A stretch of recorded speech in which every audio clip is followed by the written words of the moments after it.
അതൊക്കെ അതൊക്കെ സാധാരണ നിലക്ക് ചിരിച്ചു തള്ളാവുന്നതേ ഉള്ളൂ കേട്ടോ. അങ്ങനെ എന്തെല്ലാം വീമ്പ് പറച്ചില് നമ്മുടെ കേരളത്തിൽ നടന്നിട്ട്, അതും ഗൂഢാലോചനയായിട്ട് നടക്കണ്ട.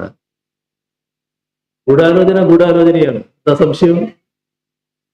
ഇങ്ങനെയുള്ള വിവരമല്ല, ഇങ്ങനെയുള്ള വിവരത്തിന്റെ മേലെയല്ല, ഇങ്ങനെയുള്ള വിവരമായിട്ട് കാണണ്ട. നിങ്ങൾ തർക്കിക്കാൻ വേണ്ടി മാത്രം വന്നാണെങ്കിൽ അങ്ങനെ തുടങ്ങാം നമുക്ക്. ഇത് നിങ്ങളല്ല അവരോടാ ഞാൻ പറഞ്ഞത്, നിങ്ങൾക്കാണ് ഉപയോഗിക്കേണ്ടത്.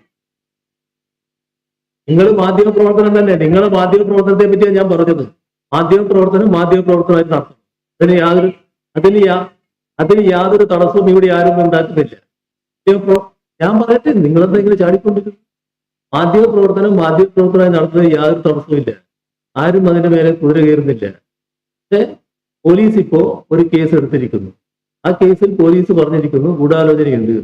നിങ്ങൾ പറയുന്നു ഗൂഢാലോചനയല്ല എന്ന്. അത് തെളിയിച്ചോളൂ, അതിനെന്താ പ്രശ്നം? ഞാൻ പരിശോധിക്കേണ്ട കാര്യം വരുന്നില്ല.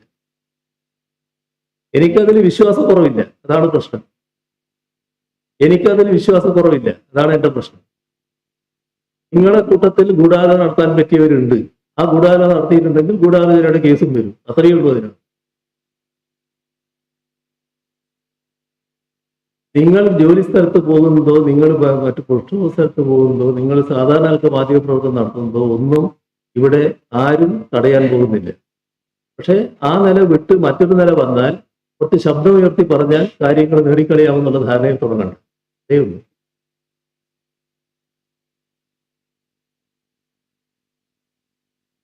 ഏത്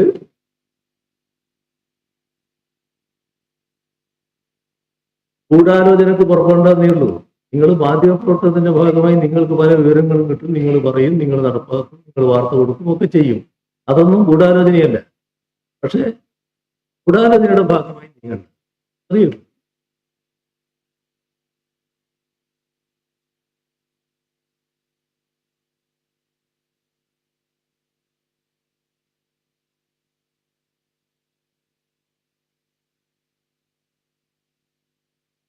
നിങ്ങളുടെ ചെവിട്ടിന് എന്തോ തകരാറുള്ളത് കൊണ്ടാണ്.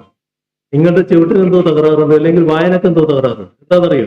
ഇത് ആദ്യത്തെ ദിവസം തൊട്ടേ ഞാൻ പറയുന്ന കാര്യമാണ്. ആരും പ്രകോപിതരാകരുത്, പ്രകോപനത്തിൽ കുടുങ്ങരുത്. പ്രകോപനത്തിന് വേണ്ടിയാണ്. നിങ്ങൾ എവിടെയെങ്കിലും കണ്ടിട്ടുണ്ടോ ഇതുപോലൊരു പരിപാടി നടക്കുമ്പോൾ അടിച്ചുകൊണ്ടിരിക്കണം എന്ന് പറഞ്ഞൊരു നേതാവിനെ ഏതെങ്കിലും കാലത്ത് കണ്ടിട്ടുണ്ടോ? ഈ കേരളത്തിൽ ഏതെങ്കിലും കാലത്ത് അങ്ങനെ ഒരു നടപടി ഉണ്ടായിട്ടുണ്ടോ? അടിക്കും എന്ന് പറയാൻ ഏതെങ്കിലും നേതാവ് ഉണ്ടായിട്ടുണ്ടോ കേരളത്തിൽ? അതാണോ പൊതു സംസ്കാരം? അതാണോ പൊതുവായ രീതി? അതാണോ വേണ്ടത്? നിങ്ങൾക്കാർക്കും അതൊരു പ്രശ്നമായിട്ട് തോന്നുന്നില്ല. ഞാൻ പറഞ്ഞത് നിങ്ങൾ മറച്ചു വെക്കുന്നു. കല്യാശ്ശേരി മണ്ഡലത്തിന്റെ ഭാഗമായി ആ ബസിന്റെ മുന്നിൽ ചാടിയ ഘട്ടത്തിൽ അന്ന് തന്നെ ഞാൻ പറയാണ്, ഇത് പ്രകോപനം സൃഷ്ടിക്കാനാണ്, ആരും പ്രകോപനത്തിൽ കുടുങ്ങരുത്. അത് തന്നെയാണ് സംഭവിച്ചിട്ടുള്ളത്. പ്രകോപനത്തിൽ ആരും കൊടുക്കുന്നില്ല. അതുകൊണ്ടാണല്ലോ ഈ ആയിരക്കണക്കിന് ആളുകൾ നിൽക്കുന്നതിന്റെ അവിടെ 2-3 ആളുകൾ വന്ന് കൊടി ഇങ്ങനെ കാണിക്കുമ്പോൾ അവർ ചിരിച്ചുകൊണ്ട് നോക്കില്ലേ, ഇവരെ കാണുകയല്ലേ?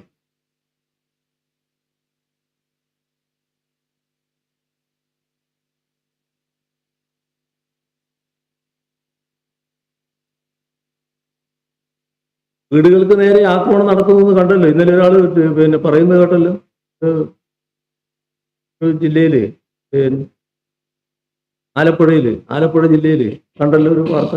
ഇവിടെ ഒരു നവകേരള സദസ്സിന്റെ പ്രവർത്തനത്തിന് പോയി, അതിന്റെ